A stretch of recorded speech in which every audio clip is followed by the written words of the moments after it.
Hi అండి. అందరికీ నమస్తే. Welcome back to our cooking channel మన మామ్స్ కిచెన్. ఈరోజు ఈ వీడియోలో ఒక కొత్త స్నాక్ రెసిపీ చూపించబోతున్నానండి. ఎప్పుడూ ఒకేలా కాకుండా ఇలా కొత్తగా స్నాక్ గనుక చేసి పెట్టారంటే పిల్లలేంటండి పెద్దలు కూడా భలే ఎంజాయ్ చేస్తారు. చాలా టేస్టీగా ఉంటుంది. క్రిస్పీగా, క్రంచీగా చాలా బావుంటుంది. అండ్ చాలా సింపుల్‌గా, ఈజీగా ఈవినింగ్ టైంలో పిల్లలు స్కూల్ నుంచి రాగానే ప్రిపేర్ చేసేయవచ్చు. ఇప్పుడు ఈ స్నాక్ రెసిపీ ఏంటో, ఎలా ప్రిపేర్ చేసుకోవాలో లేట్ చేయకుండా చూసేద్దాం పదండి. ముందుగా నేనిక్కడ ఒక ప్రెషర్ కుక్కర్ తీసుకున్నాను. అందులోకి ఒక 1 కప్ దాకా పచ్చి బఠానీ యాడ్ చేసుకోవాలి. అలాగే ఒకటి పెద్ద సైజు పొటాటో కూడా ఇలా పీల్ చేసుకొని చిన్న ముక్కల్లా కట్ చేసుకొని వేసుకోవాలి. అలాగే ఇందులోకి ఒక 1 గ్లాస్ దాకా వాటర్ కూడా యాడ్ చేసేసుకొని ఇప్పుడు మనం మూత పెట్టేసుకొని ఒక 3 విజిల్స్ వచ్చే వరకు కూడా కుక్ చేసుకోవాలి.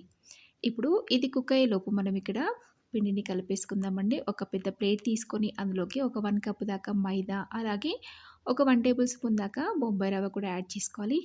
అలాగే కొద్దిగా ఆయిల్ కూడా వేసేసుకొని ఒకసారి ఇదంతా కూడా బాగా మిక్స్ చేసుకోవాలి. మీరు మైదా ప్లేస్‌లో గోధుమ పిండి కూడా యాడ్ చేసుకోవచ్చండి. నేను ఇందులో ఒక 1 టేబుల్ స్పూను బొంబాయి రవ్వ యాడ్ చేశాను క్రిస్పీగా ఉండడానికి. అలాగే ఇప్పుడు కొద్దిగా వాటర్ యాడ్ చేసుకుంటూ ఈ పిండిని మనం ప్రిపేర్ చేసుకోవాలి. మనం చపాతీ పిండి అయితే ఎలా కలుపుకుంటామో అదే కన్సిస్టెన్సీలో మనం ఇక్కడ పిండిని ప్రిపేర్ చేసుకోవాలండి. కొద్దిగా వాటర్ యాడ్ చేసుకోవాలి. మొత్తం ఒకేసారి కాకుండా చూడండి, పిండి అంతా కూడా చక్కగా బాగా మిక్స్ చేసుకోవాలి. చూడండి, ఇక్కడ మన పిండి అనేది రెడీ అయిపోయింది కదా. ఇప్పుడు దీన్ని రెస్ట్ చేయాల్సిన అవసరం లేదు. వెంటనే ఇలా కొద్దిగా తీసుకుంటూ చిన్న చిన్న బాల్స్‌లా పూరి సైజు బాల్స్ ఎలా అయితే ఉంటాయో అంత ప్రిపేర్ చేసుకుంటే సరిపోతుంది.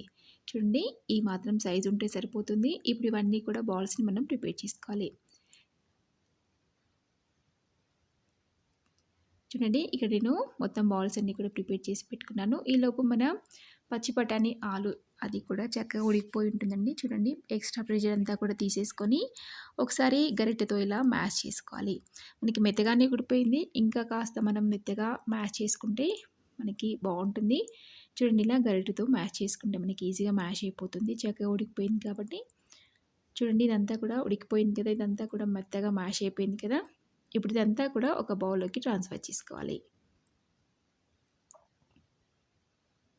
ఇప్పుడు ఇది పక్కన పెట్టేసుకొని మనం ఇందాక ప్రిపేర్ చేసుకున్న పూరీ సైజ్ బాల్స్ ఏవైతే ఉన్నాయో ఒక్కొక్కటిగా తీసుకుంటూ ఇలా పూరీ సైజ్‌లో ప్రిపేర్ చేసుకోవాలి. కాకపోతే పల్చగా కాకుండా ఇలా మందంలో ప్రిపేర్ చేసుకోవాలండి. చూడండి, ఈ మాత్రం మందం ఉంటే సరిపోతుంది. ఇప్పుడు ఒక టీ గ్లాస్ తీసుకున్నాను ఇక్కడ. మీరు ఇంట్లో ఉండే ఏ గ్లాస్ అయినా కూడా యూజ్ చేసుకోవచ్చు. ఇలా టీ గ్లాస్‌కి మనం ప్రిపేర్ చేసుకున్న పూరీని ఇలా స్టిక్ చేయాలి. ఇలా ఒక బాస్కెట్ షేప్‌లో, ఒక కప్ షేప్‌లో వచ్చేలా కూడా ఇలా ఒక గ్లాస్‌కి స్టిక్ చేయాలి. చూడండి, ఇలా అంతా కూడా స్టిక్ చేసిన తర్వాత చక్కగా స్టిక్ అయిపోయింది కదా. ఇప్పుడు దీన్ని మనం ఫ్రై చేసుకోవాలి. నేను ఇక్కడ ముందుగానే డీప్ ఫ్రై కోసం ఆయిల్ పెట్టుకున్నానండి. ఆయిల్ కాస్త వేడైన తర్వాత మనం ముందుగా ప్రిపేర్ చేసుకున్న టీ గ్లాస్ ఏదైతే ఉంటుందో అది ఇలా పెట్టేసుకొని ఆయిల్ మనం అటు ఇటు రొటేట్ చేస్తూ దీన్ని ఫ్రై చేసుకోవాలి. ఇది మనకు కప్ షేప్‌లో వస్తుందండి. మనకి కాస్త ఫ్రై అయిపోయిన తర్వాత మనం ఈజీగా దీన్ని రిమూవ్ కూడా చేయొచ్చు. ఇలా అటు ఇటు టర్న్ చేస్తూ గోల్డెన్ బ్రౌన్ కలర్ వచ్చే వరకు కూడా ఫ్రై చేసుకోవాలి.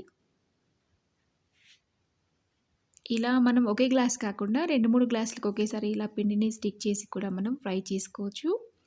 చూడండి, ఇలా మనం ఒక నైఫ్‌తో తీసేసామంటే ఈజీగా వచ్చేస్తుంది. ఇప్పుడు దీన్ని ఇంకాస్త ఫ్రై చేసేసుకొని ఆయిల్ నుంచి తీసేసుకోవాలి. ఆల్మోస్ట్ ఇది రెడీ అయిపోయిందండి. ఫ్రై అయిపోయింది కదా. ఇప్పుడు ఆయిల్ నుంచి తీసేసుకొని ఒక ప్లేట్‌లోకి పెట్టేసుకోవాలి.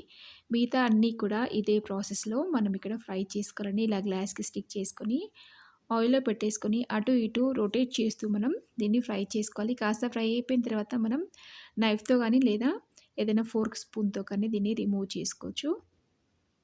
చూడండి, ఇవి కూడా ఫ్రై అయిపోయాయి కదా.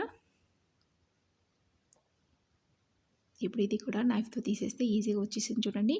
మిగతా అన్నీ కూడా ఇదే ప్రాసెస్‌లో ఫ్రై చేసేసుకోవాలి. ఇప్పుడు ఇది కూడా ఫ్రై అయిపోయింది కాబట్టి ఆయిల్‌లో నుంచి తీసేసుకోవాలి. చూడండి, ఇక్కడ ముందుగానే అన్నీ కూడా ఫ్రై చేసి పెట్టేసుకున్నాను. మన కప్స్ అన్నీ కూడా రెడీ అయిపోయాయి కదా. చక్కగా బాస్కెట్ షేప్‌లో భలే వచ్చేసాయి, చిన్న చిన్న గిన్నె సైజులో. ఇప్పుడు మనం ముందుగా ప్రిపేర్ చేసుకున్న ఆలు, అలాగే పచ్చి బఠానీలో మనం ఇంతవరకు సాల్ట్ యాడ్ చేయలేదు కాబట్టి కాస్త సాల్ట్, అలాగే చిల్లీ పౌడర్, కొద్దిగా చాట్ మసాలా వేసేసుకొని ఇదంతా కూడా ఒకసారి బాగా మిక్స్ చేసుకోవాలి. ఇప్పుడు ఇదంతా కూడా మిక్స్ అయిపోయిన తర్వాత ఇలా ఒక్కొక్క స్పూన్‌తో ఇందాక మనం ప్రిపేర్ చేసుకున్న కప్స్‌లో ఒక్కొక్క స్పూన్ అంతా వేసేసుకోవాలండి. అలాగే దీంట్లో చాప్ చేసి పెట్టుకున్న ఆనియన్స్ కూడా పైనుంచి, అలాగే టొమాటోస్ కూడా మనకి నచ్చినవి ఏవైనా యాడ్ చేసుకోవచ్చు. ఆనియన్స్, టొమాటోస్ అలాగే సన్నగా తరిగిన కొత్తిమీర, అలాగే గ్రేట్ చేసి పెట్టుకున్న క్యారెట్ కూడా వేసేసుకోవచ్చండి. కలర్‌ఫుల్‌గా ఉంటుంది. అండ్ పిల్లలు కూడా భలే ఎంజాయ్ చేస్తారు. చూడండి ఇక్కడ అన్నీ కూడా రెడీ అయిపోయాయి కదా! ఎంత కలర్‌ఫుల్‌గా ఉందో. మరి ఇంకెందుకు ఆలస్యం, ఈ కలర్‌ఫుల్ అండ్ టేస్టీ రెసిపీని మీ ఇంట్లో కూడా ట్రై చేసి మీ పిల్లలతో షేర్ చేసుకోండి. అలాగే మీకు ఈ రెసిపీ నచ్చితే తప్పకుండా ఒక లైక్ చేయండి, షేర్ చేయండి. అలాగే వెంటనే మన మామ్స్ కిచెన్ ఛానల్‌ని సబ్స్క్రైబ్ చేసుకోండి. మరెన్నో టేస్టీ అండ్ హెల్తీ రెసిపీస్ కోసం చూస్తూనే ఉండండి మన మామ్స్ కిచెన్. మరొక టేస్టీ రెసిపీతో మీ ముందుంటాను. Thank you for watching.